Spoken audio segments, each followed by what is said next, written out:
Tristesse, mélancolie, solitude, derrière l'épiderme colérique et coloré de Hulk se cache l'âme torturée et lacrymale du physicien David Banner.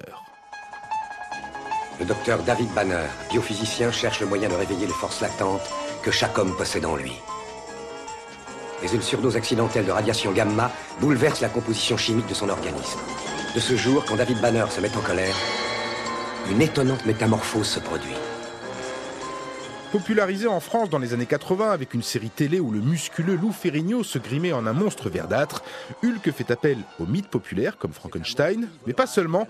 Philippe, l'un des créateurs de la boutique Arkham à Paris. Hulk, c'est Dr Jekyll et Mr Hyde. Voilà, c'est le docteur Banner, qui est un scientifique de renom qui travaille sur la bombe gamma et qui se retrouve accidentellement bombardé par des émissions de rayons gamma. Sauf que contrairement à la série télé, il n'est pas lui-même exposé, c'est l'explosion de la bombe qui l'expose aux radiations gamma.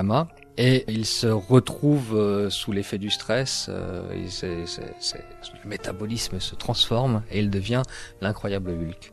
Une créature titanesque, capable de tout écraser sur son passage. L'expression de la part sombre du Dr Banner. William Faulkner disait « La quantité de solitude que l'on peut supporter sans mourir a des limites ».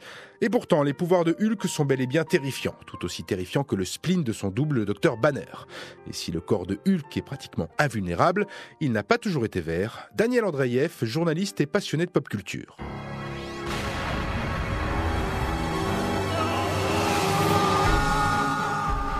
Pour l'anecdote, il faut savoir que Hulk est né gris en fait. Dans le premier numéro, la coloration a été faite en gris. Et puis au fur et à mesure, ils se sont rendus compte ah mais non, ça passe vraiment mal. Et puis les systèmes d'impression à l'époque, dans les années 60, n'étaient pas super. Donc ils l'ont refait vert. Et depuis, Hulk a grandi. Et puis surtout, il a changé de couleur tellement de fois. Il est devenu vert.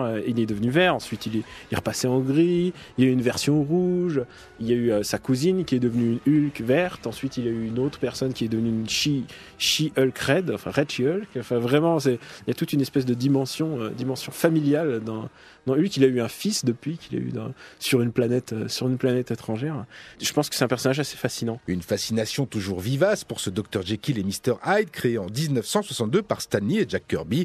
À plus de 50 ans justement, pourquoi ce géant vert nous plaît-il encore autant en BD, au ciné, en série télé ou encore en jeux vidéo? Sans doute parce que l'incroyable Hulk est devenu le symbole du combat entre la colère justifiée et la violence.